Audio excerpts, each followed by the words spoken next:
Thank you. So more to come on that. Next, we'll move to the police chief's monthly report.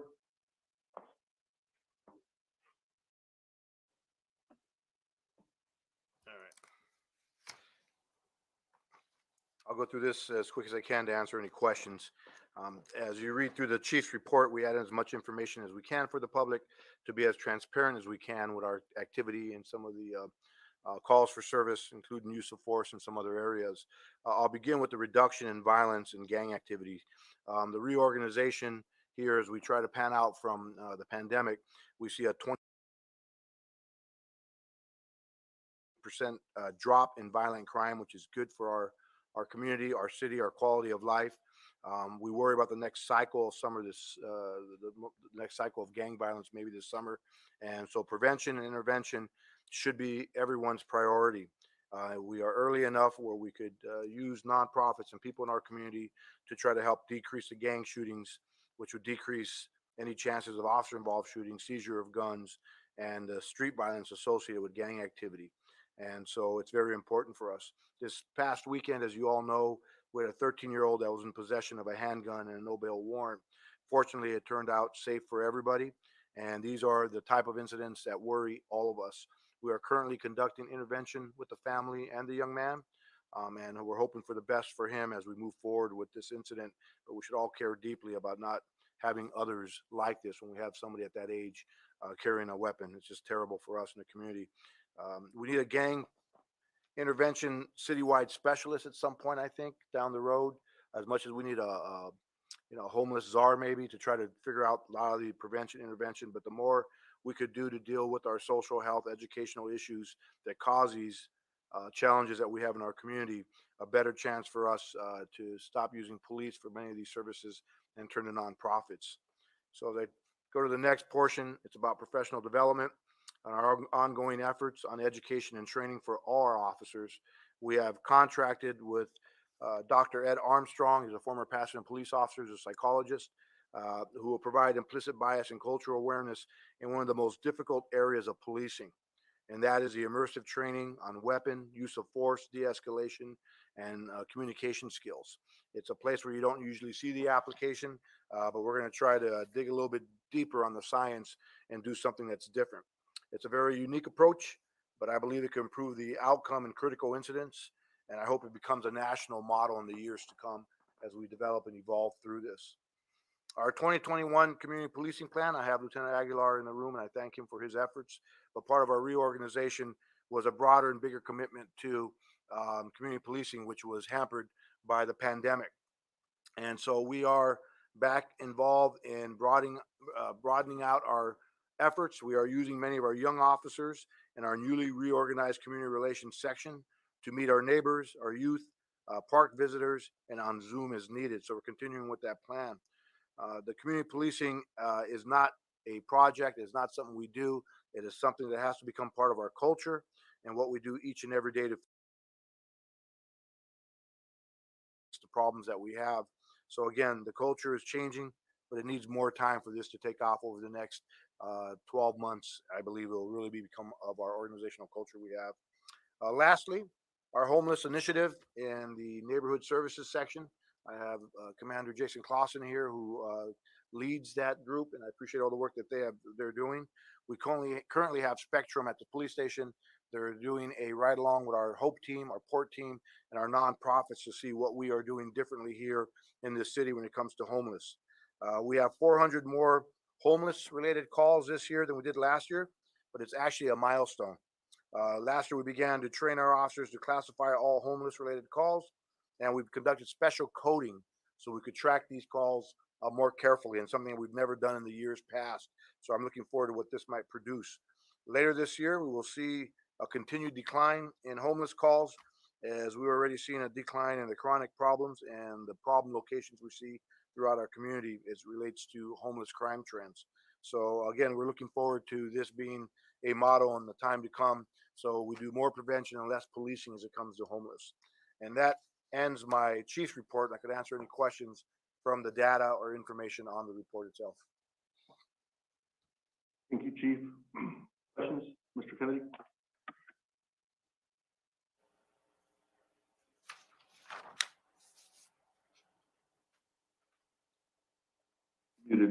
I would like Chief to share, if you would, what we are, meaning what our officers are noticing related to young people and guns.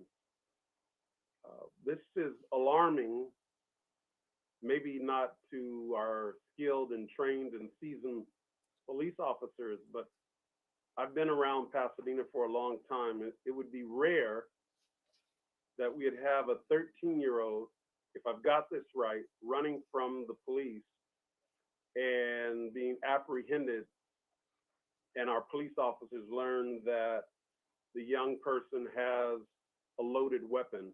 So I'd like to know from you, Chief, where are we as a community when we have young people, 13, maybe younger, having a need to carry a loaded firearm? So thank you for that. And what happens at about 13, 14 years old, our kids about that age begin to build the bad habits and begin to be influenced by other people around them in neighborhoods that might be gang members. So having a stronger influence on their personal decision making, the habits that they have, mentors in their life, and having options, whether it be playing sports or any other type of thing they could do to keep themselves busy, and guidance from their parents or a mentor will greatly decrease the amount of guns we see out there. And so when we don't have a 16, 17, 18, or a 25-year-old telling the young people not to carry that gun, they may carry the gun because somebody else has influenced them to do so. So this is requiring something more than just looking out your window. This is requiring all of us to get out there. I know I conduct at least one intervention a month in people's homes and talking to young kids, as do both Lieutenant Aguilar and Commander Clausen. It is something that's ongoing for all of us. We need to influence the thought process, the habits, and really provide the services for parents who need this help. There was an article a couple months ago we put into the Pasadena Now that talked about the fact that all the money that we begin to raise through our foundations go to education. Last October, the mayor helped us out with his opening statements. We collected $30,000 that all went to education. We shouldn't There's no reason for the police any longer to raise community money for equipment, for dogs, for cars. We don't need all that. What we need to do is move our money to parents to help them tutor their kids, mentorship. We need a violence intervention task force in the city that doesn't require the police to guide it or be involved with it. And I think this is what we should be looking for all the 2020s. This is not something for 2021 or 22. It should be a 10-year commitment that we have, that all monies fly in that direction. So it's about mentorship, council member. That's where it's at. I could ask everybody in this room, have you mentored somebody that was at risk? Have you talked to somebody? Have you done something like that? It's a risky situation for all of us to be in, but if we don't do it, we'll see more of it. Yeah. I'd like, if you would, to, and if it's appropriate, Javon, to give us a little background on a no bail warrant. What does that mean? What knowledge would an officer have in that particular kind of case, and why it potentially is so dangerous beyond just the firearm? So the no bail warrants basically means the courts want to talk to the person immediately. There is no ticket, there's no citation out. It means the courts want to see you right away. In the late 90s, when we were dealing with double digit homicides, we had a system that we created out of the special enforcement section, that any warrant, no bail warrant the courts had, we had it faxed to our office over at Hints Teeth right away. And it took a while for us to talk with the judge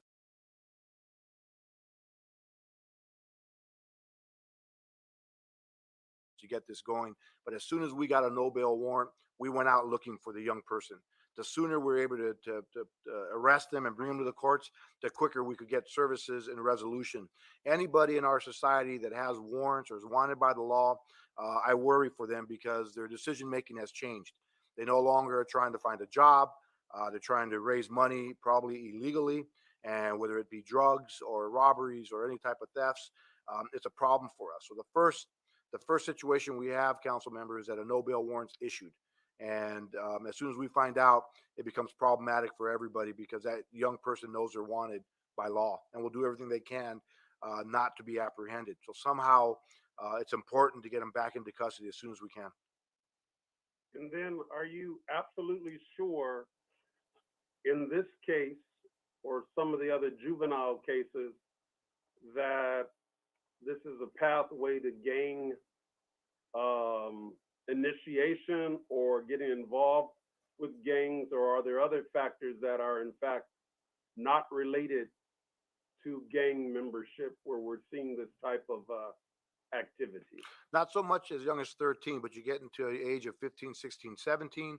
If they're not involved in gangs and they just need to make money, it's usually a socioeconomic issue where it just requires them to do what they can to survive. And that gun may be because they spend most of their time being homeless, moving from house to house, place to place, and that's a way to protect themselves with a weapon if it's not a gang initiation or any other way. That's what we've learned over the years in my years working in the gang unit. Let me ask one other question.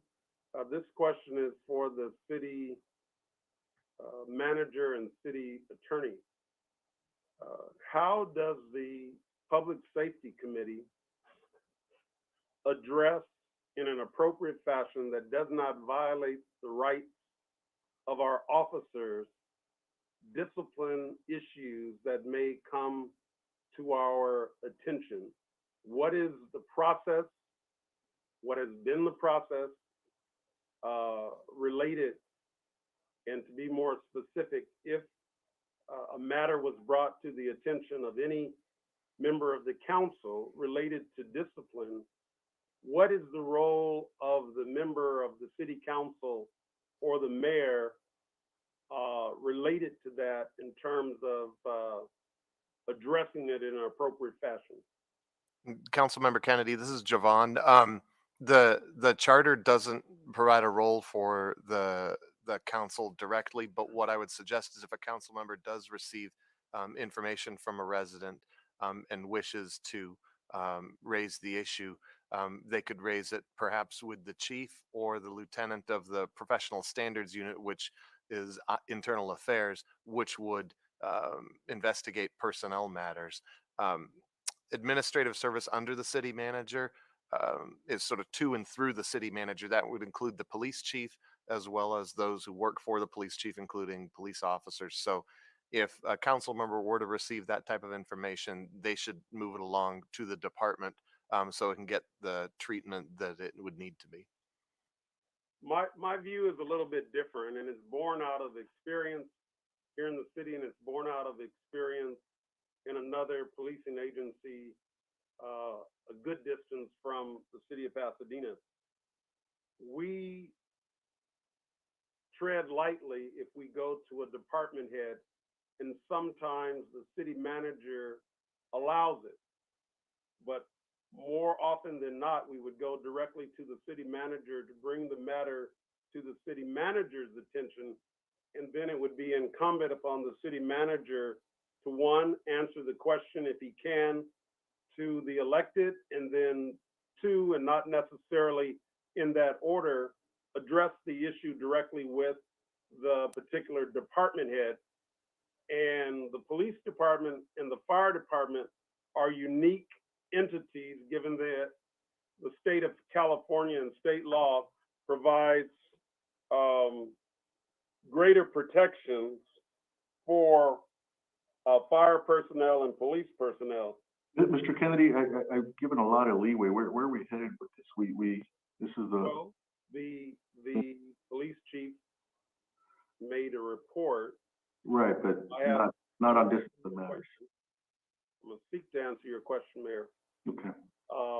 I have some concerns of having the right platform to address issues related to discipline. And I don't think it's very clear for a member of the council or a member of the public safety as a subset on how to appropriately address that. So. And Mayor, I would just briefly say that I think in Mr. Rabb's comments. Excuse me, if I could continue, then you can speak. Wait, hold on, Certainly. Mr. Kennedy. So you don't think it's clear, but go ahead and let me finish your thoughts so we can. So I would I would ask that the city attorney and the city manager provide guidelines to the council so there would not be ambiguity. I think that would be helpful. Ambiguity in what our role is as individuals or as a So whole? if you learn of information related to a discipline matter either in the fire department or in the police department, what is the process one would undertake as a council member or the mayor in bringing that matter to light? You mean a matter that may be deserving of discipline? We would make a report like any member of the public. I think the charter is pretty clear in terms of whose role it is to investigate and consider and then effectuate discipline where it's needed. But so if it's a matter of council's role. I'm sorry? It's not the council role to do any of the above that you mentioned. So what I want to know, if the council were to learn of bad acts by a fire personnel or police personnel, what is the process? Because you have to be mindful of in the police instance, police officers' Bill of Rights, the same or similar rights exist with fire personnel. Yeah. I don't think that's clear to every member of the council. Okay, so maybe we can ask for a memorandum from the city attorney to advise us. And the question is, if a member of the council comes upon information either directly or indirectly involving a peace officer or a firefighter, how we would pass that information on to be considered by the hiring authority. In this case, the hiring authority would be the appropriate, is my guess. Well, not my guess, that would be the appropriate place, and that means the police department, the police chief or the fire chief, and the fire department. But we'll have Mr. Rod, if you could just talk with the city attorney, provide a paragraph or two on how a member of the council is to handle information that might come to their attention. Thank you, Mayor. Will do. I got the message, Mayor, but I just want to make sure that we get the information we need to execute our fiduciary relationship, and that it be just clear. And I don't think it is clear as it needs to be. So I appreciate your comments, and I'd like my comments specifically to be addressed in the appropriate way through the city attorney and the city manager, Mayor.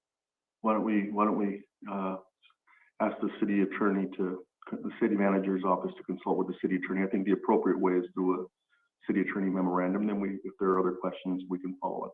I appreciate that, Mayor. And then my last question to the chief is the question of culture, because regularly the chief talks about culture. And I just like if you, in a brief manner, share with this committee what he means by culture of the police department. Our policing culture, council member, has to be reflective of our community, and our culture has to instill our mission, our purpose, our vision of policing, and why we police, how we police, and what the reasons are that we police. And many of it has to do with engagement, connection, and to have a true understanding of our mission to serve, number one, and number two, the fact that we engage our community and have some type of nexus to the communities that we have in some way. Mayor and city manager, I'm looking forward to having an appropriate conversation with the chief offline, not to take any more time. And I think the city manager has encouraged that from time to time. I want to take advantage of that opportunity with additional questions. So always available, sir. Always available. Thank you. Thank you, Mr. Kennedy. Any other questions before we move on with the agenda?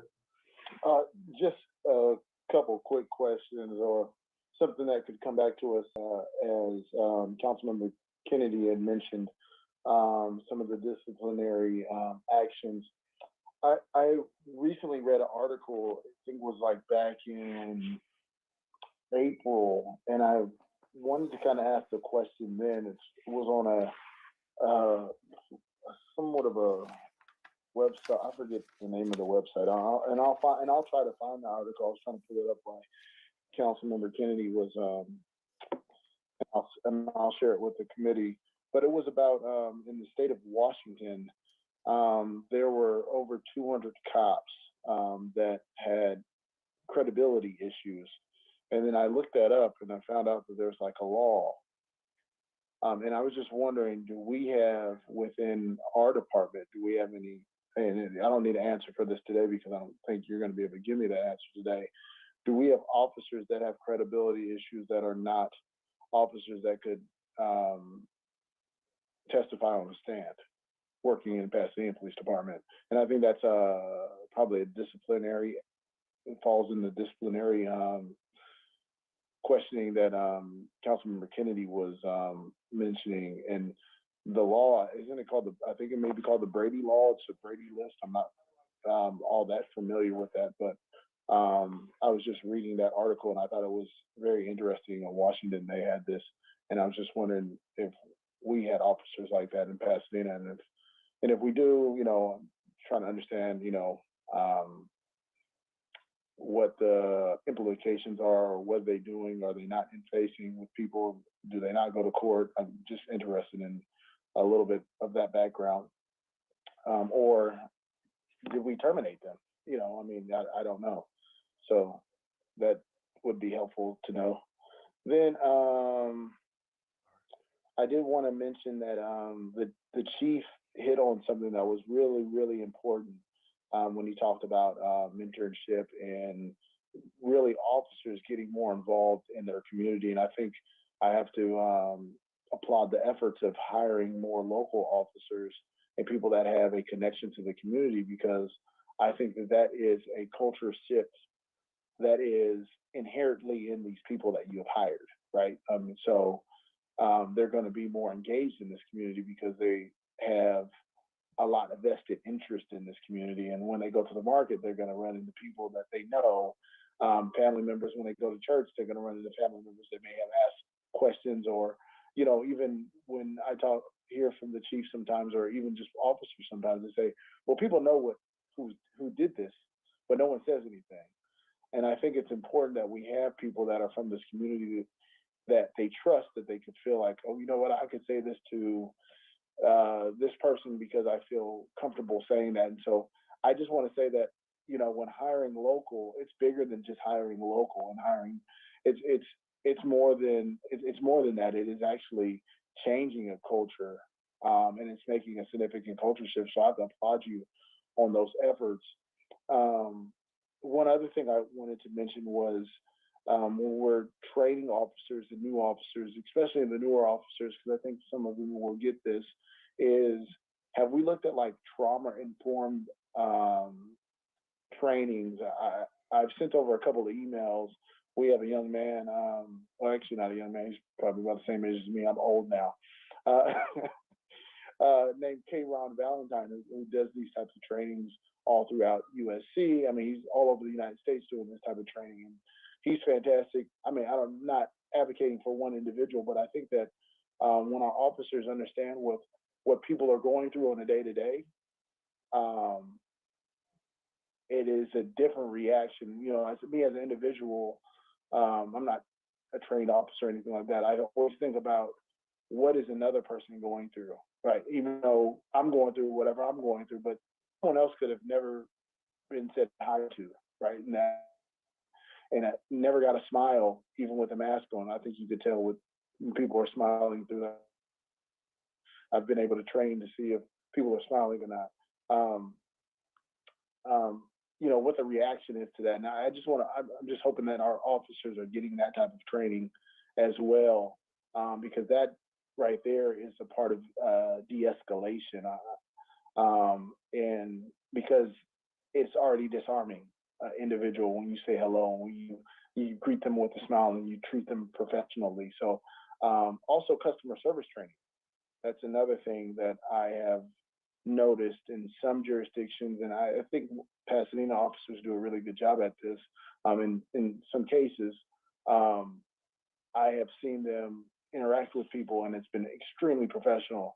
But then I've seen officers, not just in Pasadena, but across, where it automatically comes from a place where it's almost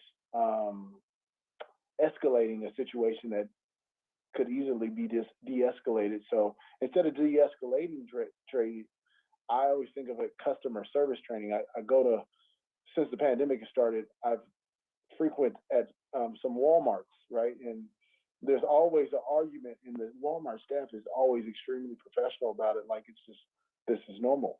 Or even at Target, I've seen people get irate with people that work at Target, and they always keep their cool and calm and demeanor and call them ma'am, yes ma'am, no ma'am, I'm finding this for you. I'm just hoping that our officers are getting that same type of training when it comes to customer service, because at the end of the day, everybody that they interact with are customers. So those are just some of the things.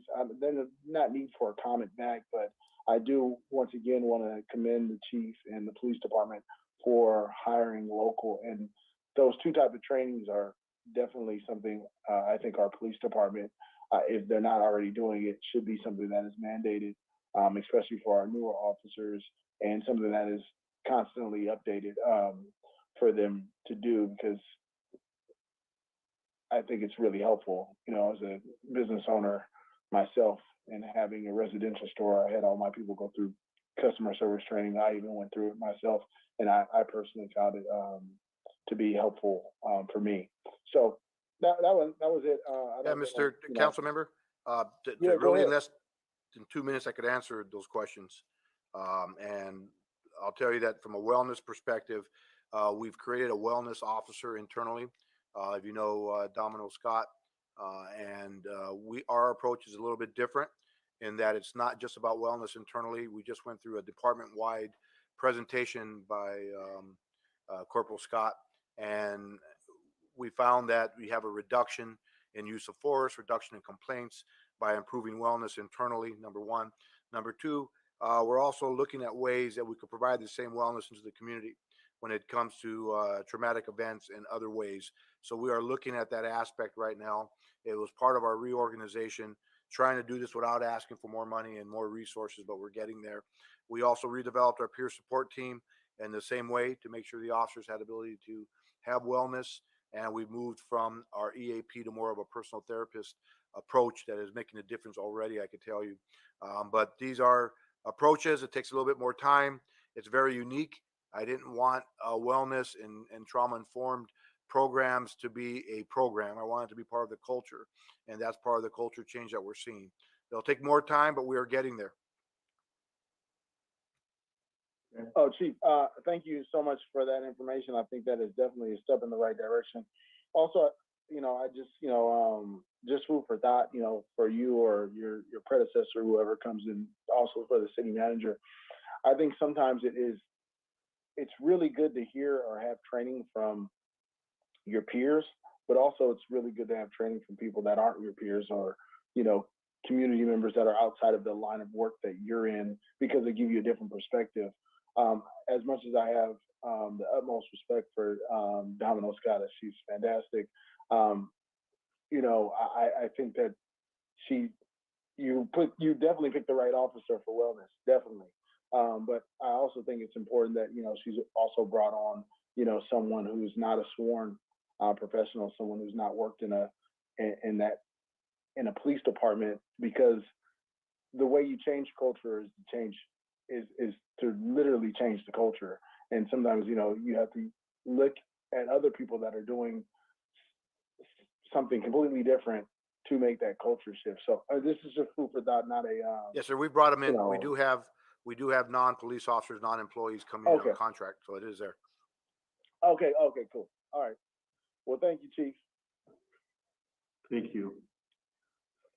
Okay, with that, I think that completes this matter. Thank you, Chief, for the report. Next, we'll move on to item 3. This is discussion of the FY22 Capital Improvement Program budget, specifically related to the Police Department building renovation project. How many cards do we have on this matter? We have 5 public comment cards. Sorry. Okay. 6, 7 public comment cards. 7, okay. So why don't we start with a brief report, Chief, and then we'll go to the council, and then we'll listen to public comment. Or I'm sorry, to the committee members. And Mayor, this is Steve. Before I turn it over to the chief and Commander Jason Clausen, I just want to remind the committee and the public watching, items 3 and 4 were included in the capital improvement program budget, which the city council recently adopted. There were some questions raised about these 2 items, and so by consensus, they were referred to this committee for information. And while they're being presented just for information this evening, in the event, ultimately, if the city council did not wish to proceed with one or both of these projects, that is certainly an option available to the council. In the case of one or both of these, contracts would need to be issued, or funds would have to be appropriated or expended. So while they're listed as information, I don't want anyone to misunderstand that in the event the city council wanted to do anything different, not proceed with these projects, etc., it wouldn't have that option. Most certainly the Well, but council does. That's a decision of the full council, and procedurally, Yes, since sir. you raised it, Mr. City Manager, are these specific budget items coming back to the full council for final approval? I forget procedurally. Or was it- Budgetarily, from a budget perspective, no, they've been incorporated into the adopted Okay. CIP. But for example, one or both of them may require the issuing of a contract that would, Yeah. and if it exceeded $75,000, that would come to the council. And of course, the council can always amend the adopted budget. So just want to clarify, there's opportunities Thank you. Yeah. if the council want to do something different, but you're quite correct, full council. That's my recollection. Thank you for refreshing my recollection. And so the opportunity would be at the contracting phase unless there's an amendment by the full council. Okay. So why don't we just jump right into it, Chief? In a brief moment, what I just wanted to provide an overview of why this becomes important for us as a police department. Over the years and after taking over the interim job, we had an enormous amount of problems in the organization. Things like cars breaking down at scenes, officers not being able to travel from one place to another. A lot of frustration that caused some of our issues back in 2016 when we lost 25% of the workforce. So having an improved workplace, pressure in the showers, we had sewage that was backed up. We had pipes that were breaking. We had the pollution of the smell of the sewage that was terrible. We have places where we have security issues, homeless people walking through the station. We've had technology breakdown and stations being popped open, doors being popped open, allowing for entries. So we had a lot of different issues. We have some issues with security requirements by law and what we have to do to improve the organization. And over the years, as I've been with this department for these decades, I have seen us take our eye off the ball, and something that would have cost just, a couple of hundred thousands of dollars ends up costing us millions of dollars to repair at some point. So this is in fact a long-term investment. As I prepare to leave this organization, we have to make sure that it's prepared for the next person to inherit it, and they're proud of where they work, and it helps the wellness issue as well as to people working in a home, in a place that has value and means something. So with that, I can give it to the commander. Jason Clausen will provide the details of this. And I appreciate the fact that this was requested for the public. Awesome.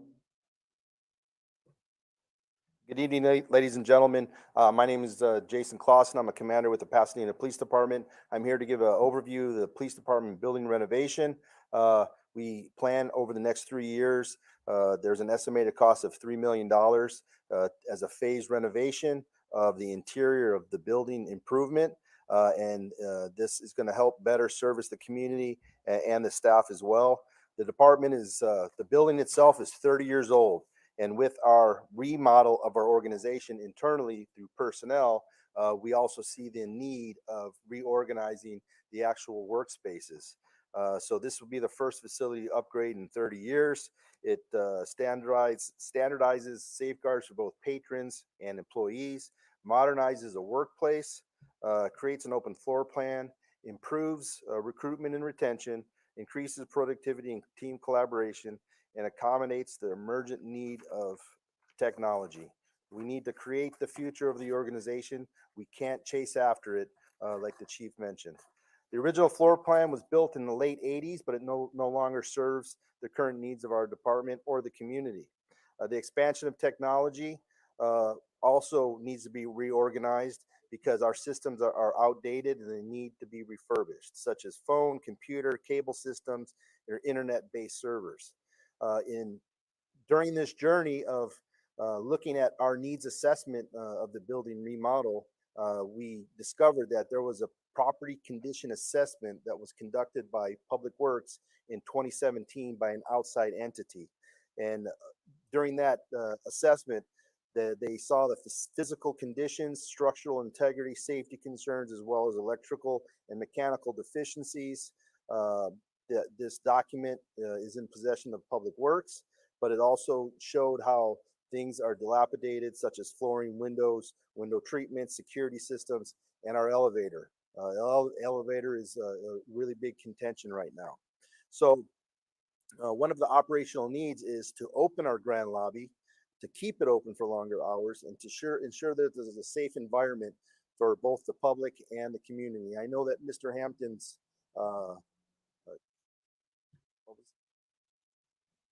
oh, I thought someone else was moving the slides. Okay, I will go through the slides here.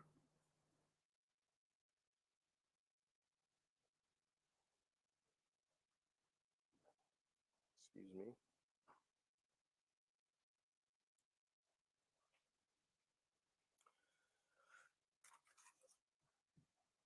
So one of the operations is the keep the open up the grand lobby and to keep.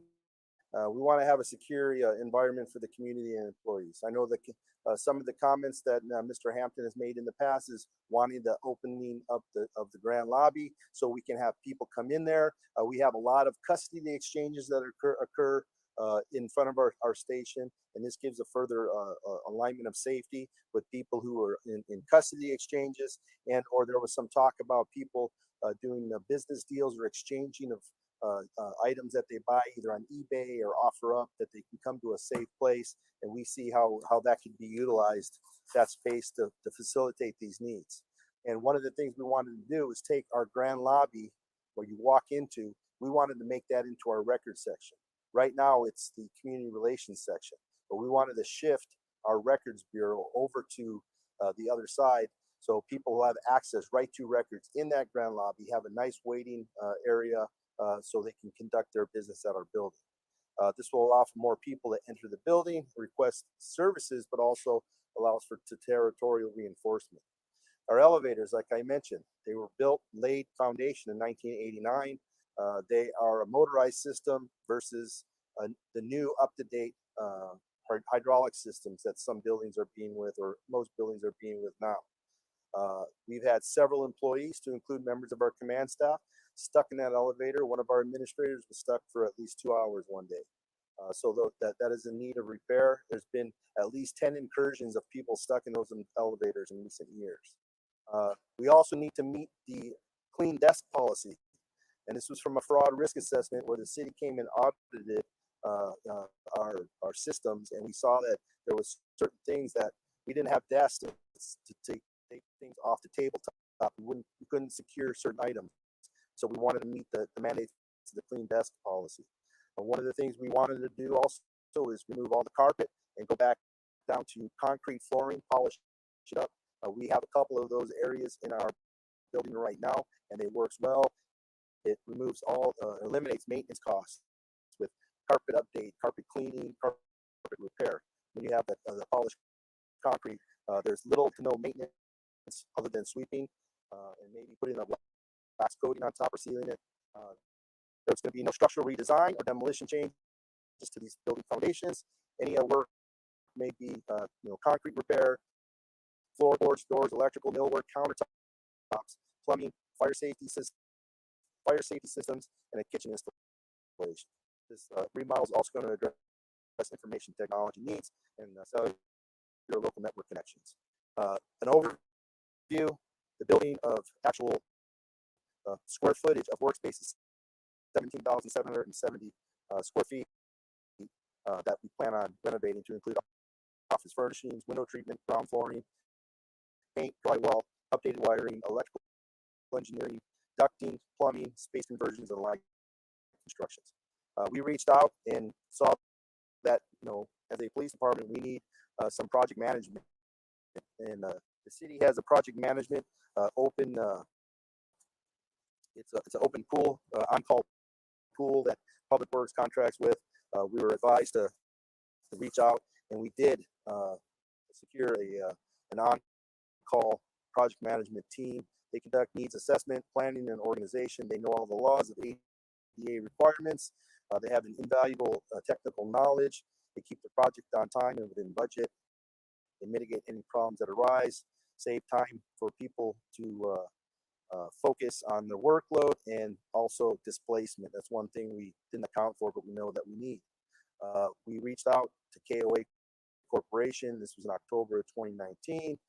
In November of 2019, KOA Construction and their architects came in and did a walkthrough of our building. Their quote for their prices is $92,000. They've done about $60,000 worth of work conducting this overview to include the flooring, the floor plans. And what you see on the screen now is the 4 levels of our police building, and the areas that are highlighted are the ones that we're going to be mitigating and updating the systems and the infrastructure of the building. So on the 3rd floor, there's office space, a kitchen, break room, another kitchen, or 3 kitchens that were on top for different entities for employees and or coffee stations. The 2nd floor police building is probably our biggest actual open space that houses all our detective bureau, who are all crammed into one giant open space office, and also includes our assembly room that we can bring in patrons from the community. We host meetings, volunteers come in, we do police academy, or citizens police academies, and various other hosting of events and training topics. Downstairs or ground level, you can see the 2 big spaces. On the left of your screen is our records bureau. We're going to flip-flop that with our community relations bureau to give our records bureau a greater space to work. As information technology has expanded, and record keeping and systems that need to be in place, they need further room, but it also includes our sergeant's office and our neighborhood services section to help complete the chief's vision of realigning our people into workspace. And also in the basement, there is a break room that's very dilapidated right now, and there was a general plan to upgrade that also. Construction estimate that occurred in July of 2020. We're looking at a 3 phases. Is going to cost $2.7 million with the project management and any overhead that may arise. Our estimate was $3 million on this construction. So my recommendation, we've already went through the planning commission and it was approved on April 14th. We want to seek city council public safety approval, prepare plans, finalize plans, go out to bid, get our advertising on planted bids, looking for local contractors. Once we receive the bids, bid analysis, award to the lowest bidder, coming back to city council, and then once approvals occur, commence construction phase. And with that, I'll make myself available for any questions. And Mayor and members of the committee, if I can just clarify, normally as it relates to this type of work on city facilities, it would be funded through our building maintenance fund, which the Public Works Department manages. But unfortunately, with all the facilities we have in the city, we don't have sufficient funds in that fund to do all the work that's necessary. So in my discussions with the chief over the years, as he's pointed out, the many deficiencies and needs of the building, I've told him that if he can manage his budget in such a way that he can achieve savings, then I would bring forward a recommendation to program those savings to address the needs of the building. The needs are real, and as a municipal organization, a perpetual institution, we need to address them. And I appreciate that the chief has managed his budget in such a way to create some capacity to assist us to be able to address these needs in this facility. So that's the broad perspective.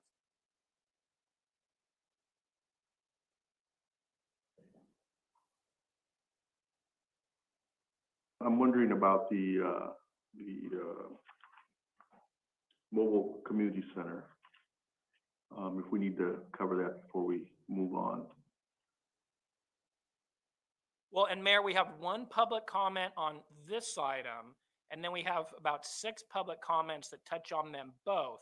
So whatever the pleasure of the committee is, I see Councilmember Kennedy has his hand up, so I believe he has a question. I think we should, if there's more of a presentation on that matter, I think we should just complete them all, because the matter involves both expenditures, and then we can, and the way, oh, I guess they are, I apologize, we did list them separately. Okay. Why don't we go ahead and take questions on this matter? I apologize, I forgot we listed them separately. Mr. Kennedy? Thank you, Mayor.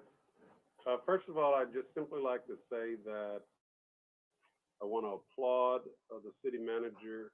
When I first brought this to his attention, he shared with me as is customary, whether it was city manager Mermel or a previous city manager, and that is we have maybe $700 million worth of CIP matters, capital improvement matters, and this is one that we'll just have to add to it.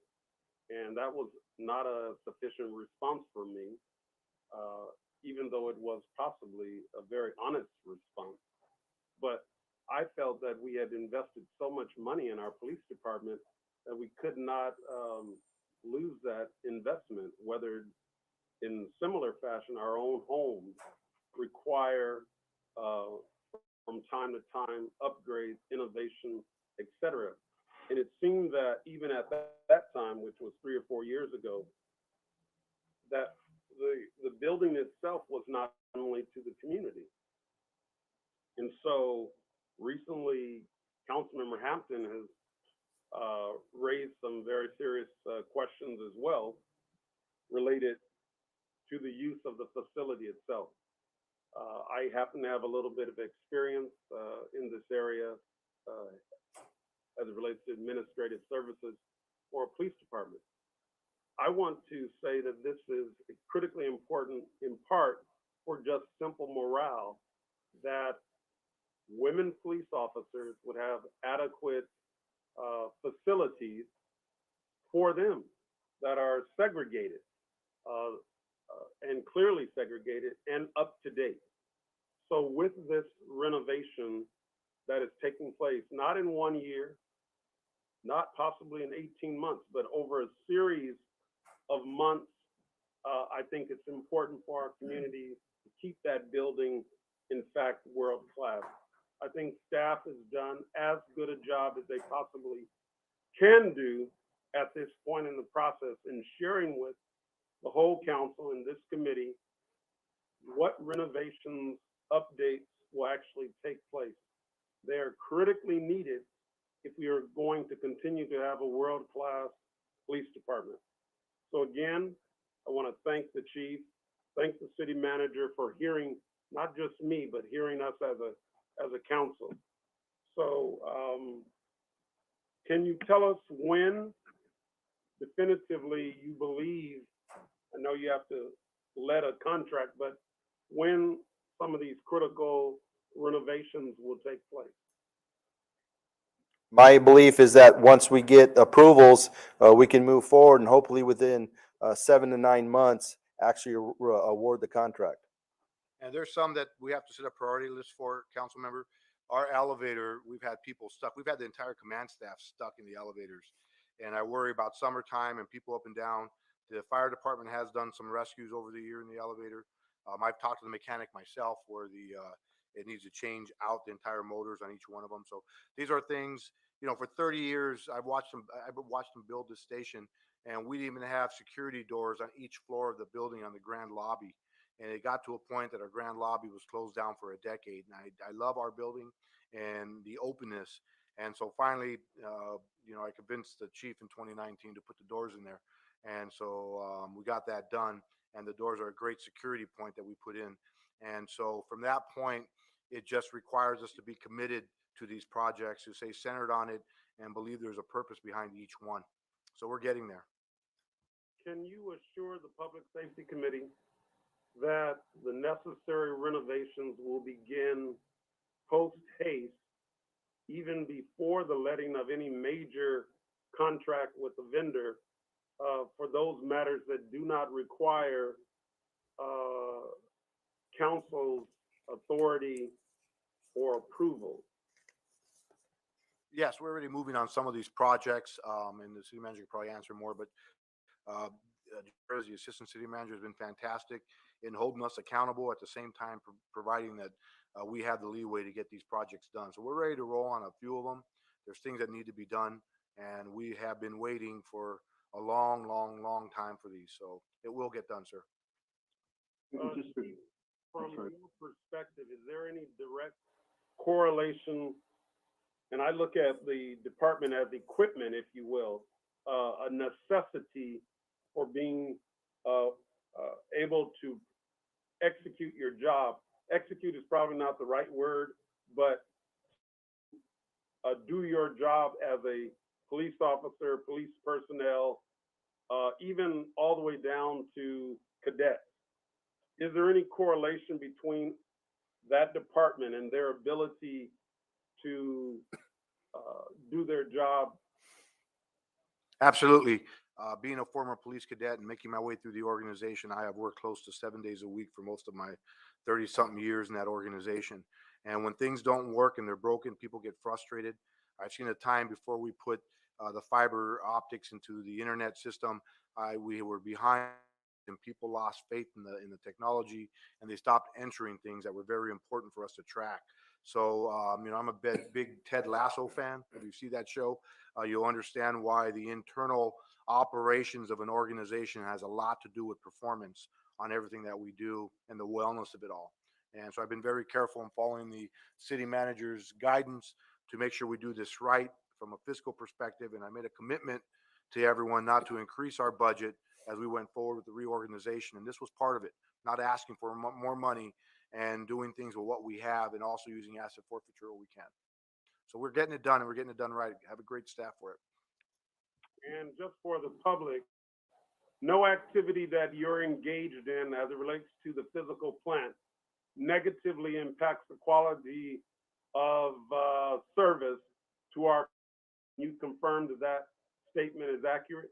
Absolutely. I've been saying since the beginning, if anybody's heard anything I've said 3 years ago, that the officers have to absolutely feel safe inside the police station before they leave outside. They're the first ones that have to feel that they have the best equipment, so we could hold them accountable in all directions and all ways that we can. So having the equipment and the facilities and everything's running, it works great. We went through a period of time 7, 8 years ago when you couldn't use the facilities without the toilet, overflowing, and it was frustrating, and people really had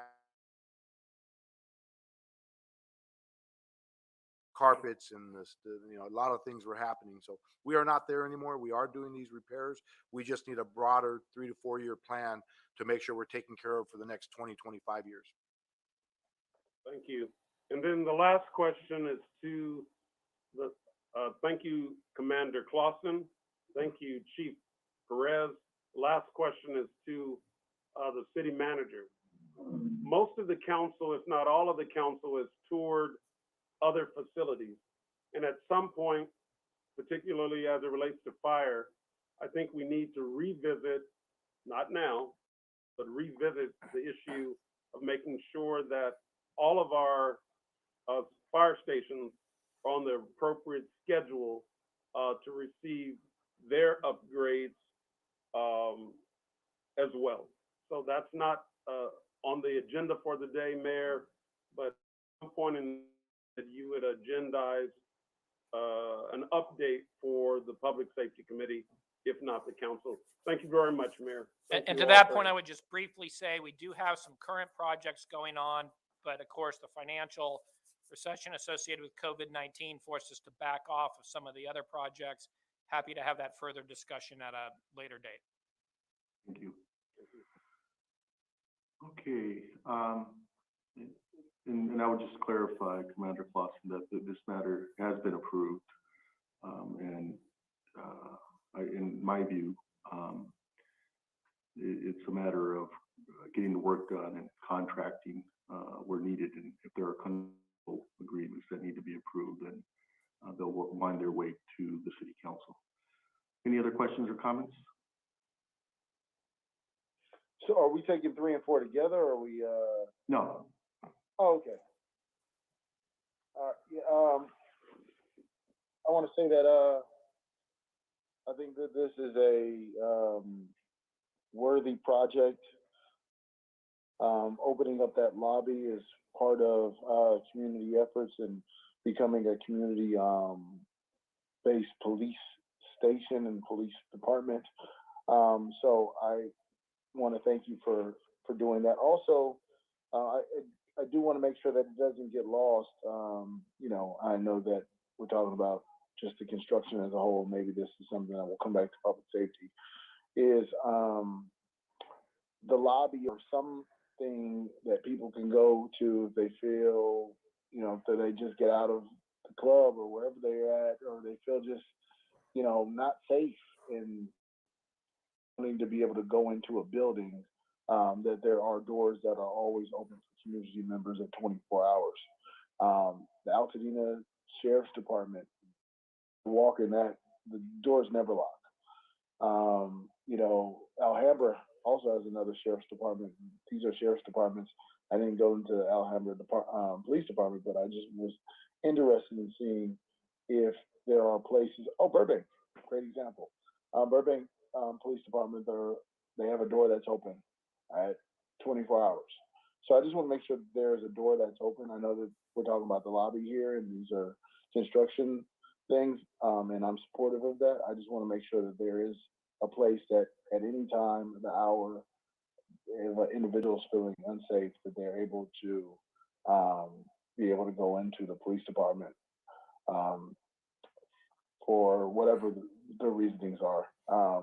So I just want to make sure that. And then also, when the construction goes in, I want to make sure that you notify all the council offices so that we can, you know, push it out as much as we can so that we can try to get as much local participation when doing the construction as we can. And then, you know, maybe there are some things that could be broken up because sometimes we bundle these packages together where it becomes so absorbent that some of the smaller Pasadena-based businesses cannot apply. Like, for example, paint.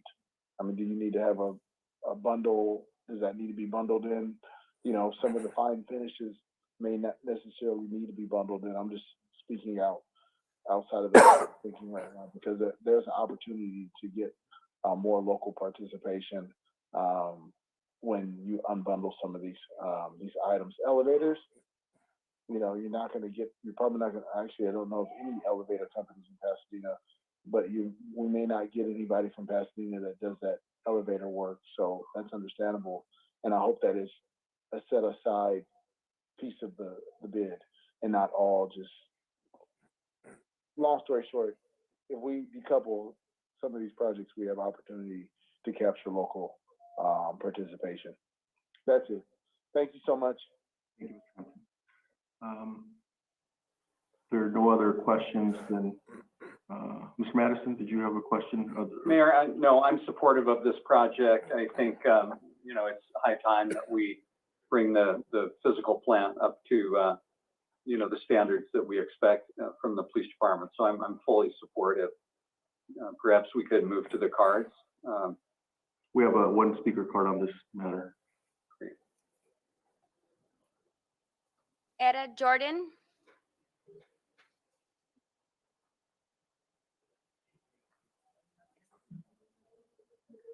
Hello. My name is Etta and I work in Pasadena. I believe that the proposed $5.2 million for the Pasadena Police Department's capital improvement projects would be better allocated elsewhere.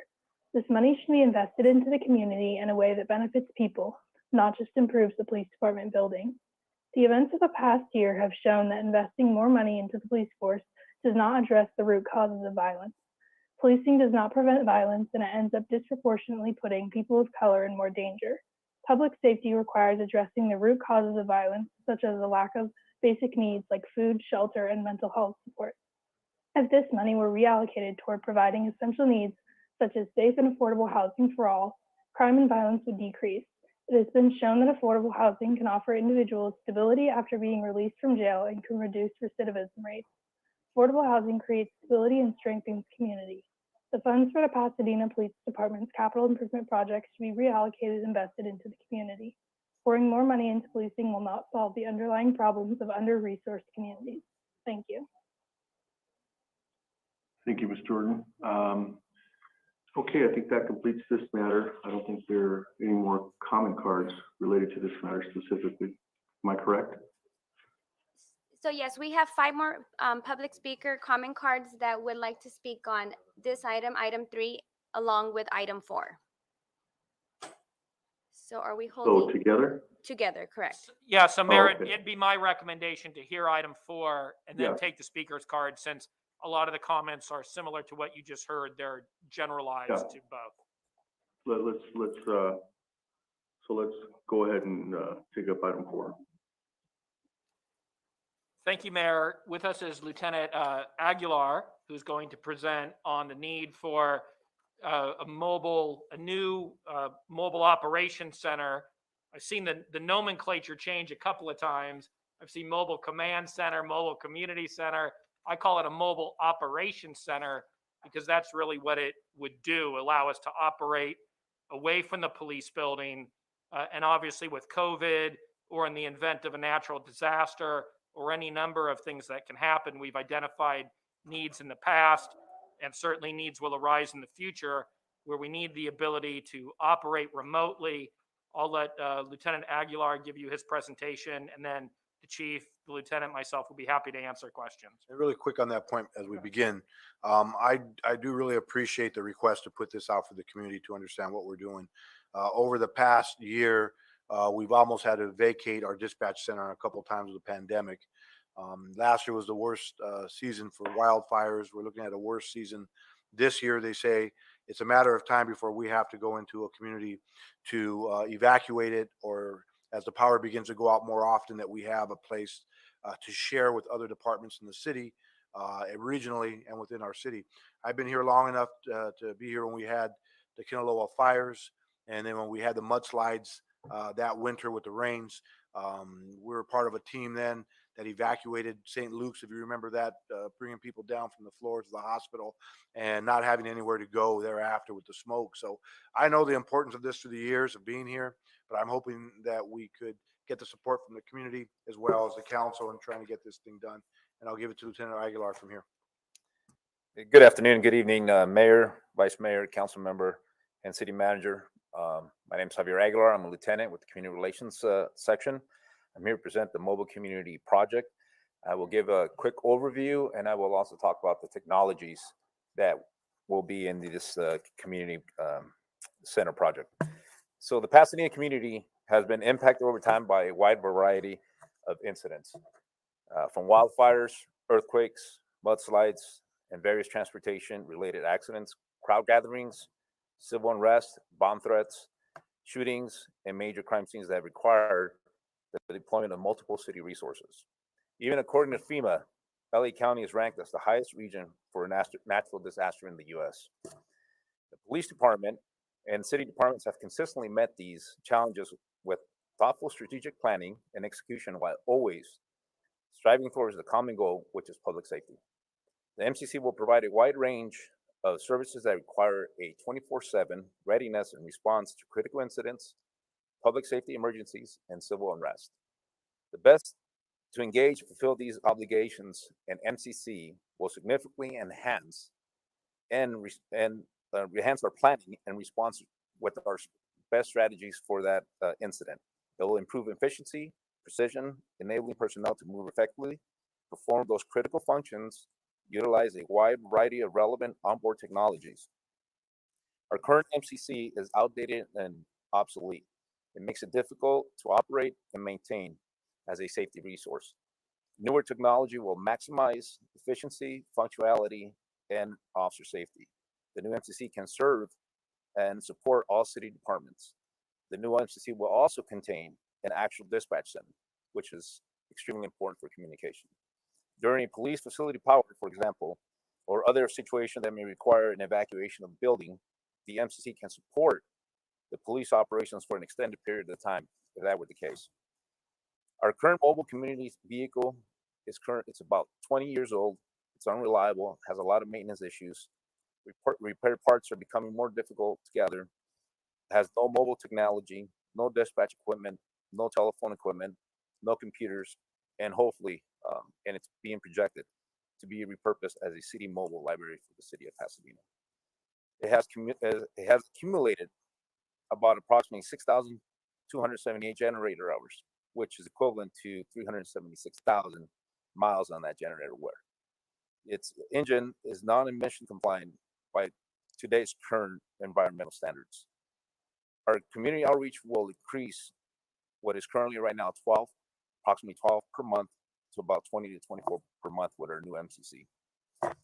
Now I want to touch on our technologies that we're going to have in this new MCC. Our communication center will have 3 dispatch consoles, which can serve the fire, police, public works, and all city radio operations. Our radio system will enable a wide range of radio communication with outside agencies during mutual aid and emergency operations. Our vehicle automation system will electronically set up the truck in minutes via a touchpad for rapid deployment during any type of emergency situation. It has an integrated onboard city telephone system, which is wireless. It has a cellular and satellite telephone system with a dial tone. Onboard computer system linked to our city network. It's got indoor-outdoor Wi-Fi systems providing access to visitors and neighbors in the immediate area.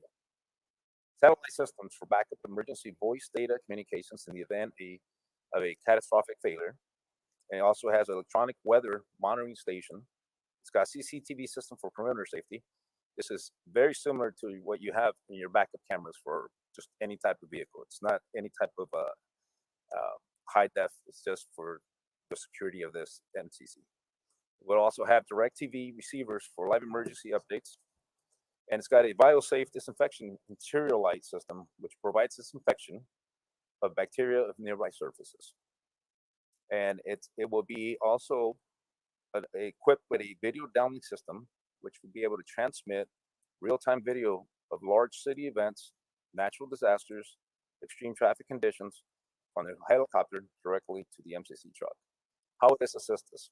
Well, it'll help us with our decision-making and how do we respond to these incidents. It will enhance our planning and communication among all responders, and that includes different departments within our city. And lastly, this is what I'll touch upon last with our technology. Our deployments of this MCC will include the Rose Parade, the Rose Bowl, car shows, coffee with a cop, so a lot of community engagement, neighbor meetings, vaccination, site support, sustained crime scene investigations, and mutual aid. The new MCC can also be activated to support in separating, isolating employees in order to reduce the possibility of spread of viruses. And I want to make sure that this is very clear. There will be 0 surveillance equipment on there, no listening or eavesdropping equipment, no facial recognition software, no ALPR equipment on this MCC. This vehicle will not serve in any way or form as an enforcement tool for the police department. Now I want to touch up a little bit on the support. What other departments in the city this MCC will support? We'll support the fire department, the health department, the emergency management, city manager's office, public works, water and power, planning department, do it, and our mutual aid with surrounding agencies. I have a list here of agencies, police agencies, and cities who have procured an MCC for their public safety. I have LA County Sheriff's Department, LAPD, Burbank Police Department, Orange County Sheriff's Department, City of Santa Monica, City of Beverly Hills, Salinas PD, Orange County DA's office, City of Long Beach, City of Carlsbad, and the City of San Bernardino. I really appreciate your time, and thank you. Thank you, Lieutenant. And Mayor and council members, if I can, I just want to give two real world examples. It was maybe, I don't know, about 6-7 months ago that we had a power outage that affected the police department. And we really didn't have any alternate facility because our current operations center is always broken down and lacks of technology. So that was a major concern for us. And then I just lost what the second one was. But the current vehicle, I had asked the chief to place in the parking lot of the library, the central library, because as you know, we've had to close the central library, and I wanted it there as a deterrent. But sadly, they couldn't do it because it's not running, and they had to tow it to the city yard. So it's not a question really of buying a new vehicle. If we don't procure a new vehicle, we really won't have a mobile operations center. And the one we have now is so poorly functioning. It's constantly breaking down. So it's important for people to understand that we just won't have the tools to support an incident, most likely an emergency incident, without this, and that will really hurt our ability to respond to the public. So this isn't something that the police department is looking, again, as the lieutenant said, for enforcement. It's allow us to continue continuity of operations in the event of a disaster. Thank you. Thank you. I have one comment, Hampton? and then we're gonna go to public, I guess, public comments. Yes. During the presentation, Lieutenant Aguilar, great presentation, by the way. It was very thorough. I really understand what the use of the van is for, or the MCC.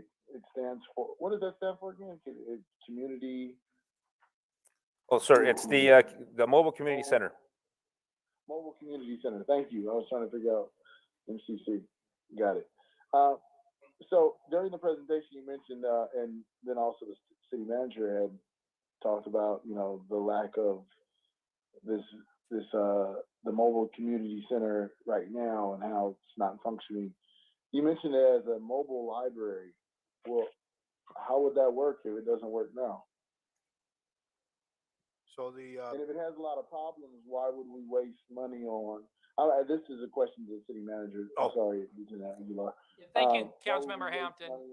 Yeah, why wouldn't we just buy another vehicle for the library? Yeah, I think the police department was suggesting that if the cost benefit is there, we would refurbish it and make it a bookmobile. I haven't looked into what that might cost, whether it's even worth repurposing that or just salvaging it. I mean, your point is very much on point. Okay, thank you. That was it for right now, and then I have other comments. Any other members of the committee before we move on to public comment? We have 4 or 5 cards. Okay, public comment. First speaker is Sonia Burnt, followed by Pastor Kerwin Manning. Good afternoon. I am a longtime resident of Pasadena. At the last city council meeting, Mr. Mermel admitted that if the $2.3 million in purported PPD operational budget savings were not allocated for the remodel of the police building, the money would go back to the general fund undesignated to be used for other purposes. Why isn't the purported savings in the police operating budget being returned to the general fund to be used to provide bridge housing for our over 300 residents who are without basic shelter and hygiene necessities?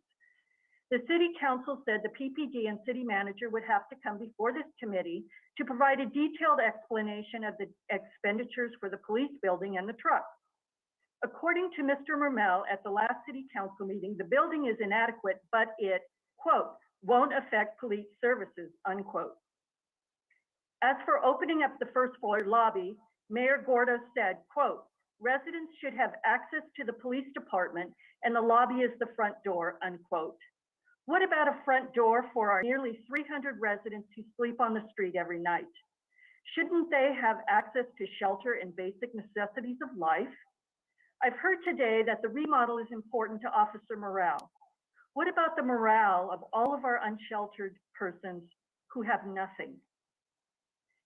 I appreciate Commander Clausen's presentation, but the police department and city manager have not justified taking $2.3 million in purported operational budget savings and allowing it to be used to remodel a building to provide a more open plan, furniture, kitchens, and break rooms, instead of basic shelter for our most vulnerable residents. I urge the committee to recommend to the City Council that the approval of the fiscal year 2022-2026 capital improvements program budget be amended to exclude the two police department related budget projects. On an equally important matter, the council first considered the creation of a community police oversight commission on July 27th, over 9 months ago. On April 19th, the contract with OIR to provide services as independent police auditor was mysteriously pulled from the agenda. On April 26th, the council approved the appointment of the 3 community-based organization nominees. The community was promised more than once that the nominees of the members of this council were forthcoming, and yet the community still waits. What is the holdup? What is going on behind the scenes? I urge members of this committee to speak up and ensure that the approval of the remaining members of the Police Oversight Commission and the approval of OIR as the independent police auditor be agendized for the next council meeting. Thank you. Thank you, Ms. Byrne.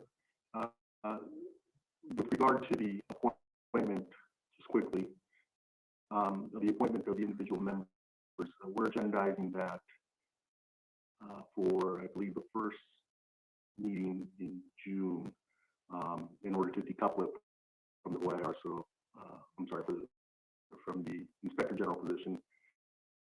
Is that still being worked on by the city attorney? So we can expect to make those appointments very soon. Unfortunately, we only have 1 meeting left in May, and that's a pretty impacted agenda. So 1 more meeting after that. Mr. Kennedy? Mayor, since all of the members of the city council, as I understand it, has made their selection for the Pasadena Police Oversight Commission, why would this be held up any further, given that it's perfunctory? We're not asking any one member to provide additional input. They just have already recommended, as I understand it. It's still an approval of the council, Mr. Kennedy. And originally, you'll recall that the 2 by council action were tied together, but because the appointment of the independent police auditor is taking longer, we'll decouple them and we'll just bring it forward. I never viewed it, and I don't believe that the council, but you have a better recollection than I do, apparently, where they needed to be happening in tandem, meaning that one could happen before the other. And I think the community deserves us to make the full appointments because we've already made the appointment of the 3 community-based organization nominees. That's already been confirmed. So I would ask that at our next regular meeting, if any of the information that I've just provided is accurate related to the council already providing you and the city attorney or whoever they're needed, that it's perfunctory and we just need to proceed and say yes or no to those recommendations by the members of council and the mayor. We were hoping to bring it this coming Monday, Mr. Kennedy, but because of the delay, our agenda is very, very packed. And so in the event that there's public comment or interest, I think it's better to hold it 1 week and just bring it back when the agenda is not so impacted. Well, I agree with you because there's a certain amount of deference we have given you in that role, but I just want to address my objection that I think when we made the appointments of the community-based nominees, if you will, there was no reason to hold it up. You've given an explanation, and I'm looking forward for this council to go ahead and confirm the members to that body from the mayor and the other colleagues on the council. We were hoping to have it done, but the city attorney needs more time to, ultimately we want to get it right. That's, the goal is to get it right. And the selection of an independent police auditor is very, very important, as you know. And, you know, we want the best, the brightest, and it's just taking a little bit longer. There's nothing going on behind the scenes. It's just taking a little bit longer. So we'll decouple the two and bring it back. Mayor, I don't want to spend too much time on this. I agree. Give me one more minute, please. To me, I hear what you're saying. I don't necessarily disagree. All I'm saying is I don't see a need to decouple. We're at a point in which now we just need to get it done. I agree, we need to get it right, but there's no getting it right because I don't get to say I don't like the mayor's appointment. We're going to probably do this all perfunctory by consent calendar because each member making the appointment is a respected member of the body. As it relates to the independent auditor, that's a whole nother subject that you impaneled a respected group of our colleagues to address that. And I think you did a good job there, but we need to just get this done and so the community can feel like it's being heard. And we'll move forward with that again, but for the fact that we had a cancellation this week and the agenda is so impacted, we'll just bring it at the next council meeting after this coming Monday. Thank you, Mayor. Okay, thank you. Anyone else before we continue? Okay, next public comment. Pastor Kerwin Manning, followed by Breathe Justice. Pastor Manning. Yes, Mayor, and to the committee. My understanding is when things are tight financially, you've got to make some tough decisions. And I believe that I thought that with our city, things were kind of tight coming through this pandemic. And I learned this even as a child with my birthday coming 9 days before Christmas. There were times when I had to choose to either get a birthday gift or a Christmas gift, and I couldn't get both. I think we've got to make some decisions when it comes to the finances of our city and some of these decisions you guys are working on. As a local pastor for 20 years now, I've personally witnessed the disconnect between law enforcement and community. And I'll even add church and community to that. And we're working on that as the clergy. But there's always been grandiose promises of community policing. However, you continue to promote practices that exacerbate the problem. Your recent insistence that the PPD needs a mobile command center, it's been called a mobile community center. I heard one of you call it a mobile operations center. Somebody called it a van. Hallelujah. But you're insisting that we need this at taxpayers' expenses. And it's another slap in the face to those who desperately need improved policing practices, not mobile police stations that are even more intimidating. When PPD set up a command at La Pineresca Park, I was there. There was very little personal communication. I believe Lieutenant Aguilar was there. There was very little personal communication with residents at the park, especially African Americans. I personally witnessed this and then dealt with the leftovers the rest of the day, and the leftovers were traumatized people. I urge you to rather utilize this money, 5.2 million, 2.3, whatever it is, to improve community relations and get officers out of their vehicles, out of the mobile command stations, mobile command center, mobile operations center, trucks or vans, into the streets, walking and talking to the people who are most afraid of them due to the age-old problem of brutality and miscommunication. And furthermore, you haven't initiated the Civilian Oversight Committee as of yet. Let's get that solidified before anything else. We all know that summer is coming and the community needs to be assured that you've done what you've promised. We're hoping that you'll do it this time. Let's refund the community. Let's take care of people who are most vulnerable, most at risk with this additional money. We can always make improvements. There'll always be an opportunity. But at this season in our city and to the residents of our city, we need the city to put their money where their mouth is. God bless you.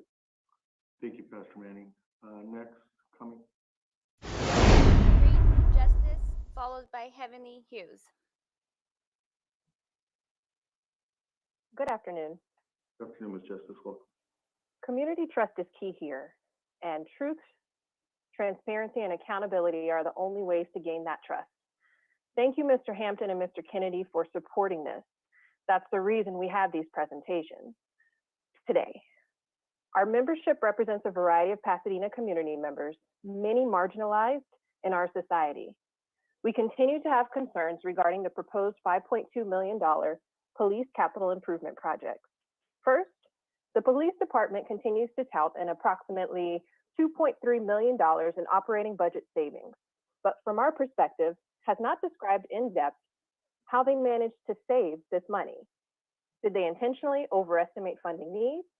Did these funds come from community police projects canceled due to COVID-19? In any instance, police operating budget savings belong to the community and should be returned to the community for projects in needed areas such as housing, youth, health, mental health, homelessness, the elderly, and parks and recreation. Second, we understand that old buildings require maintenance, upkeep, and renovation, particularly if safety is at stake. However, much of the proposed remodel does not appear to address safety, but rather cosmetic upgrades. Proposed tasks such as creating an open floor plan, updating break rooms, and remodeling a basement simply should not be given priority at a time when our community is still reeling from the impact of a deadly pandemic. Third, regarding the mobile command center, thank you for having the integrity to show that this new unit would not simply be used for community coffees, but would be a powerful technological tool to further monitor Pasadena occurrences. We still have not seen data or statistics on prior usage of the current mobile command center. This was requested by community members and Councilmember Wilson. This information is crucial to the decision to move forward with an expensive new MCC. Simply stating that the MCC will not have any surveillance technology is misleading when it would receive real-time data from one of our city's greatest surveillance entities, the police helicopter. Many community members find the presence of the current MCC to be intimidating. This does nothing to fulfill one of the council's goals of improving community police relations. In fact, it greatly hinders these goals in communities most impacted by policing. Positive, non-confrontational, community-level engagement on the ground would be greatly preferred and significantly cheaper. In closing, Public Safety Committee, please recommend that the City Council exclude these police projects from the Capital Improvements Program budget. The description of the proposed projects does not justify the price tag nor address the actual needs of our community members. We must end the cycle of granting our police department funding requests under the shroud of public safety without corresponding supporting evidence. And if I may add, we also ask that the Community Police Oversight Commission be taken off the back burner. Thank you for addressing that today, Mayor.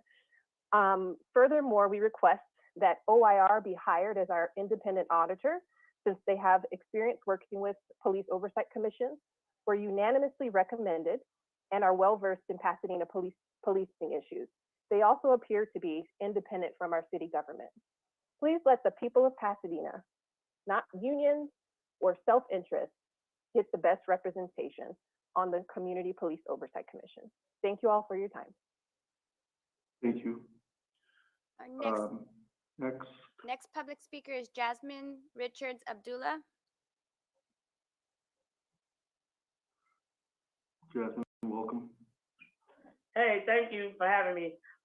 Thank you, Pastor Manning, for talking about when we seen the police command center at La Pintoresca. We only seen it one time, and that was during when Anthony McClain was murdered. Aguilar actually was sitting at the table, and he was using intimidation tactics, and he said, "Jasmine, tell your mom I said hello." So this is the things that your officers are doing with their command center. They're intimidating the public. They're making us not want to be there. After he said that to me, I had to go crying in Pastor Manning's arms because I was like, this man just threatened my mama. Like, you don't even know my mama, Aguilar. And I feel like we only use this one time. That money can go elsewhere. Kennedy was just talking about and referring to a 13-year-old having a gun. Well, it needs to be more community and how there needs to be outreach. I think Perez was talking about there needs to be outreach. Well, how do we have outreach? We have more community-based programs. We invest more into the community instead of mobile command centers. You invest in programs like Black Lives Matter Pasadena Youth Program, which the community funds this program. And I think that this should be an investment that the city should look into. So instead of paying all that money for a command center to just gain stock and threaten the community, Aguilar, you guys should have it, you guys should give that money back to the community. Thank you. Thank you. Next comment? That concludes public comment. Okay. With that, Mr. Madison? No, I didn't have anything there. I think that concludes our agenda, doesn't it? It concludes this information item, and I don't know unless there's anything else from the city manager or the police chief. You know, as it relates to the mobile community center, command center, whatever we call it, I think it's a piece of equipment that's needed in the event of a natural emergency or any other type of emergency. I know when we had a rash of shootings earlier this year, I personally, and I know other members of the council, asked for the command center to be present in our community at the request of neighbors, in order to provide some sense of safety and security. I understand the arguments people are making, but I think we would, you know, this is one of those things. It's when you need it is when you miss it most. And I, for one, in the event of any sort of emergency, whether it's a medical emergency like we saw with the COVID crisis or any other type of emergency, I would hate for the city not to have the tools necessary to keep us safe. And so that's my view. I don't know if anyone else, and by the way, I'm not willing to take that risk that we either for a natural emergency, for a public safety emergency, or any other type of emergency, we need to have the equipment that is needed to keep this community safe. To do otherwise is not a risk I am willing to take. Mr. Kennedy? Thank you, Mayor. I wanted to be clear with the community. All across this nation, there have been community members who have talked about defunding the police department. I have not been a proponent of that for very real reasons related to public safety.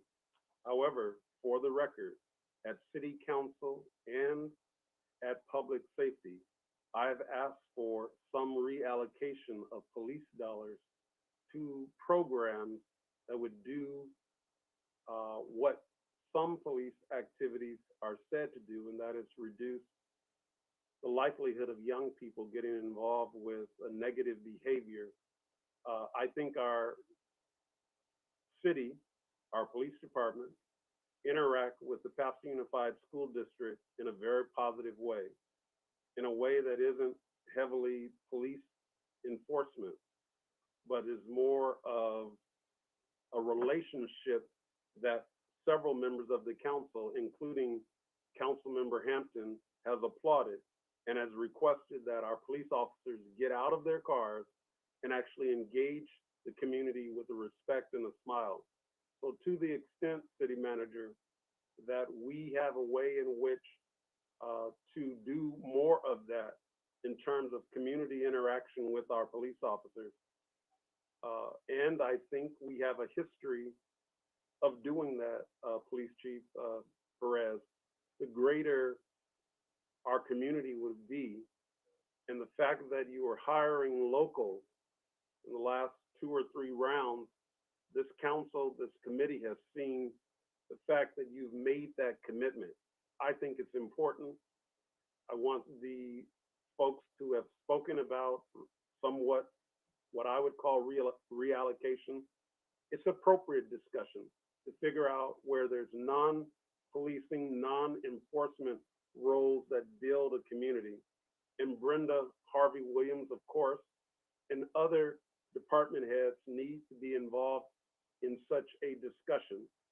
That is not the full discussion for tonight, but I would hope that we could continue this initial discussion in terms of providing the resources to build community. This council, in one small example, has allocated resources for our new pool house, and we're seeking additional funds through the county, we hope, to get that off the ground. Those are examples, or that is one example to piggyback on kind of concerns that Jasmine Abdullah has raised for us to seriously consider. And also Reverend Kerwin Manning. They have cred. And I've seen comments coming from both of them that need to be considered in the overall dialogue. So I want to just thank both of you and Sonia Burnt and others who have spoken on this issue and policing issues in general. Thank you very much, Mayor, for the opportunity to address. Thank you, Mr. Kennedy. Yeah, hey, look, the issues that are raised are important ones, and we should certainly look at funding, and we've talked about it, and we're going to be funding programs for kids. We've talked about decreasing fees for kids and their families so that they can participate in existing programs. And there's no question that we need to revisit how we invest in young people throughout our community. But let's not conflate that with the importance of having a police department with the tools, all of the tools that are necessary to respond in an emergency. Let's not conflate those two separate actions. And I support programs for kids. I support decreasing fees for families so that all kids in a family can participate in our programs. And I support looking at all of the menu of programs available to kids to ensure that we're providing and doing all we can to be supportive of kids in our community and in our families. But we can't take the chance that in a natural disaster or emergency or in a public safety emergency, the Pasadena Police Department does not have the tools to respond appropriately. And those are two very different issues in my view. So with that, Mr. Hampton, did you have a closing comment? Yeah, I just had a closing comment. I want to thank all of the presenters and as well as all of the public comments. A lot of the public comments, or I believe are, right on point, and they're coming from a place of love and compassion for their community. I do want to ask the city manager, because one thing that came up in one of the public comments that I thought was interesting was about the budget and how did the police department actually save this amount of money. And then my other question is the 900,000 from the asset forfeiture. What do we normally use asset forfeiture money on? Council member, I think actually the chief would be best to answer both of those questions. Oh, Chief. yeah, I'm sorry, whoever. So the overall budget savings is not by choice. When I inherited the department, we had 36 vacancies. And so I made a commitment not only to begin to hire new officers, but again, to stop spending money in places we didn't need to. I made the commitment to the council not to take on by hiring more police officers as well and expanding the budget or making a request for the 5 defunded positions we had. I made those commitments and I stayed focused to make sure we're not misspending our money in any ways. So that money has been mostly through personnel savings, again, not by choice.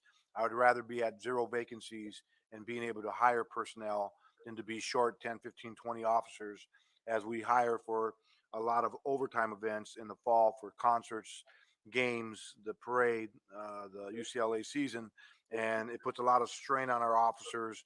And we've seen the fire department as well over the years where people leave us because of that type of work. So basically, it came from vacancy money and not hiring, but we have continued to hire the sole purpose. The asset forfeitures are the asset forfeiture funds.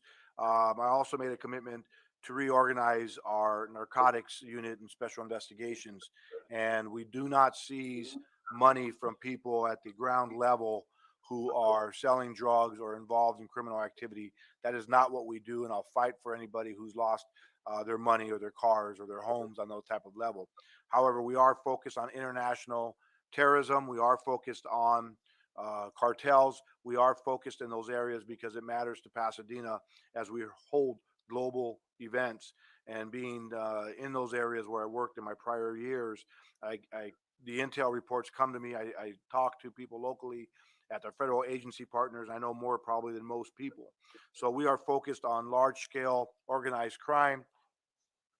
And so that money by law, by federal law, allows us to be that money to be used within 3 years for policing operations. It can't be used for continual ongoing basis, such as hiring new personnel, leasing, or any type of those type of activities. But the federal law allows us to use the asset forfeiture money for equipment and other type of resources. That is one of the reasons that we created the $25,000 annual grant process from asset forfeiture for nonprofits. I'd like to sit down and talk to one of our elected officials and rewrite a law before I leave here in December, so we could expand that 25,000 to triple or quadruple that amount to $100 or a couple $100,000. I wouldn't mind doing, so we could help our nonprofits do these things. So it's been a long effort in reorganizing the department, sir, and making sure that we're doing things properly and not taking away from people where we shouldn't. But we do follow the federal restrictions on all these. There are a lot of restrictions, and within 3 years, the money does have to be used, or the federal government will take it back. How much do we have in asset forfeiture? We average about $700,000 a year. It takes years to get the money back. So what we seize could be a lot more money than that. However, it takes many years to get the information, to get the money, the funds back to us. Under the previous president, we hadn't seen any of it in the last 2-3 years. With the new president and new administration, we're seeing it start to open a little bit more. So we're hoping more of it comes in. But again, it's focused on international and regional organized crime, terrorism, and major narcotics at the cartel levels. Oh, thank you, Chief. I appreciate that. So it sounds like the majority of the savings were from personnel because you decided not to hire more officers. That would be. Well, I continue to try to hire. I've never tried to stop. I mean the hired officers from the officers that we had vacancies. You didn't fill all those vacancies. Yeah, that's basically where it came from. Yes, but I'd rather fill them all and not have any savings, to be honest with you. Two separate issues. One was increasing the number of budgeted positions versus vacancies, and there are no savings for non-budgeted positions. But I think what the chief is pointing out, Councilmember Hampton, is the fact that we did not have a fully staffed in terms of police officers. Police department allowed for some savings, and the chief set those savings aside. Thanks, Mayor. I appreciate that, Chief. I appreciate your comments as well. Thank you. I think and I have said this before, and we do have a new human services director in Brenda Harvey-Williams, who's doing a fantastic job, and especially getting the word out. But I think a lot of the comments that I hear about there not being any programs or there not being this or that could be because we're not advertising them regularly, right? We're not putting that information out there. I just had a community meeting in my district right before they fly out all the summer programs. I try to ask Human Services, which I will do a bigger community meeting next year, to come and present all of their offerings. And people were surprised about the amount of offerings Human Services have, especially right now during COVID, the fact that we still have all of these offerings. I think it would be helpful, city manager, to have a list maybe in your upcoming newsletter of what the dollars from every department of what we spend on youth and community-based programming. That would, if there's any way to capture some of it. I mean, a lot of it is, we have lots of different departments that are helping. Water and Power is doing a lot. But I think that would be very helpful to share that information with the community. City manager. Yeah, Councilmember Hampton, that in the past, we've made attempts at tracking the amount of money the city spends put towards children, youth, and families. I would suggest that that discussion may be more appropriate for Monday when we talk about the operating budget. Yeah, and Mr. Hampton, your point is very well taken. And, it's my goal that we review not just every department. Obviously, COVID has put a little bit of I'll say roadblock, for the lack of a better term, in front of us, and we were not able to take a department by department review simply because we were busy with the impacts of COVID. But I can assure you that once we complete this budget cycle, it's pretty much a status quo budget, that we can come back and do exactly what you're talking about, look at all of the programs and ask departments to come in and present to us. Rec and Parks is one example, how they spend their money, and what programs, where the cost benefit is for different programs offered at our different parks, what the outreach is like, and see if we can improve what we do. I mean, in too many instances, and I'm not suggesting this is the case in Pasadena, but I've seen municipalities and other local governments just do what they do the way they've been doing it, just because that's the way they've been doing it. And again, I'm not suggesting that's what's happening in Pasadena, but we need to assure ourselves that if we're investing in programs, directed to help kids and families, that those programs, that we're seeing the return on investment, those programs are successful. And if we need to shore up other programs or introduce other programs, then we should do that. But that's going to be a more thorough review, if you will, Mr. Hampton, than we've undertaken in the past. And my commitment to you and to all of our colleagues and to the community is that we will do that. Well, I definitely appreciate that, Mayor, because I think that will help drive the conversation of, what are we missing? Is it just outreach? Is it more? Is it something different? Are we not hearing the needs and concerns? That's one thing I've always asked the Human Services Department, instead of constantly doing the programs that we've already done over and over a year. Again, maybe it's time to look at our initiatives, or maybe it's time to look at what are the specific needs of a particular community.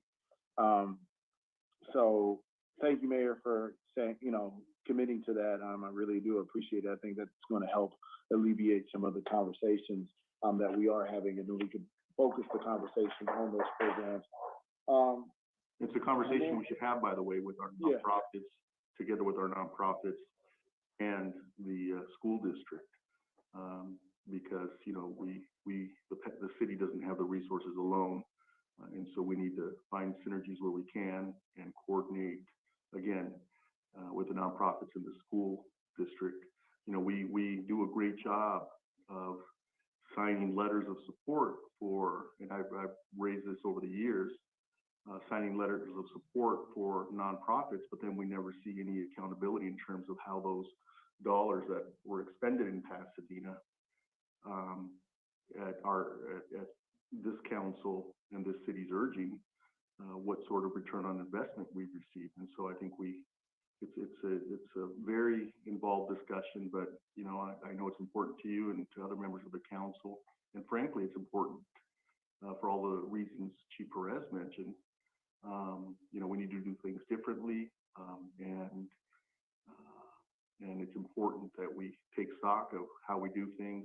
You know, we all receive the pamphlet, for example, from Human Services, Rec and Parks. Yeah. And, you know, my kids don't look at pamphlets. They don't look at flyers. You know, they look for every, you know, programs and courses and training programs online or on phones through other means. You know, TikTok and some of the other platforms young people look at are much more effective. And so, but that's part of the conversation that we need to have. What services are we providing? Are they effective? And how are we getting the word out that they're available? And where the gap is for services that maybe we're not providing, and our nonprofits are not providing, and the school district is not providing. Identifying those gaps is also very important. Job training, for example, is very high on my list. I know there are others, but again, that's a conversation for a different day. But I appreciate you raising the issue and members of the community raising the issue. Yeah, and then the last, you know, as much as I agree with the comments about, you know, housing our population that is less fortunate, I don't think it's either or. I do believe that we have opportunities to do both, and we should be looking at that opportunity next, whether it be through EdTech or through the full city council. You know, what is our plan to do that? And I know that there is a plan, but how fast can we implement it? You know, we have some, you know, COVID dollars coming. Are we going to be able to use some of that those dollars to, you know, build projects for our population that's unhoused here in Pasadena? It's definitely needed. Then also to some of the other public comments, especially, you know, BLM Pasadena, you know, I don't see why, you know, we haven't presented CDBG opportunities or even the grant opportunities through the police department for them to apply for these grants so that they can get the funding that they need for their summer programs. So I hope that if Ms. Abdullah is listening to this conversation, that she reaches out to the city manager so that he can put you in contact with the right people so that you could apply for those grant opportunities, because the Day One and other nonprofits are you know, they're at the table and they're applying and they're getting those opportunities from the city. I don't want you to not be able to get those opportunities. So when those openings and offerings come, I hope that we're flying that information out for all of the nonprofits, in particular Jasmine's nonprofit, for her to be able to apply. So that's pretty much it. I do want to thank you all for the meeting, and Chief, great work on hiring local, and you know, we've got a lot of work to do as a committee, as a city, but it definitely looks good. I'll say that I'm optimistic, but I'm an optimistic person in general, so I know that we can get over whatever hill it is that we're climbing up. Thank you, Mayor, for giving me this opportunity. Okay, with that completes our agenda. I want to thank everyone for your patience, and we'll see you at the next one, if not before then. With that, we stand adjourned. Thank you. Oh, Mr. Manager, No, just waving good night. About to pull No, thank you. or defeat. Have a good night.